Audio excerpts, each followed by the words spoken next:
ఈ నెల 20వ తేదీన భారీ ఎత్తున రంపచోడవరంలో ఆదివాసీల మహాగర్జన సభ ఏర్పాటు చేయడం జరుగుతూ ఉంది. భారీ ఎత్తున ర్యాలీ చేయడం జరుగుతూ ఉంది.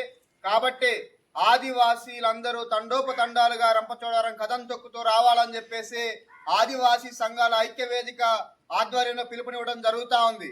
ఎందుకంటే మనం చూసాం, నిన్న జరిగినటువంటి పాడేరులో సభ ఏదైతే ఉందో జాతీయ జెండాలు చేతపట్టి ఆదివాసీలకు జరిగే హక్కుల మీద, ముఖ్యంగా జీవో నెంబర్ 3ని పునరుద్ధరించి చట్టబద్ధత కల్పిస్తానని ఎన్నికల్లో చంద్రబాబు నాయుడు గారు ఏదైతే హామీ ఇచ్చారో ఆ హామీ నెరవేర్చి ఆదివాసీ నిరుద్యోగ యువతకి న్యాయం చేయాలని చెప్పి, అదేవిధంగా ఆదివాసీలకు గుండెకాయ లాంటి 170 చట్టం పట్ల ప్రభుత్వ వైఖరి స్పష్టం చేయాలి.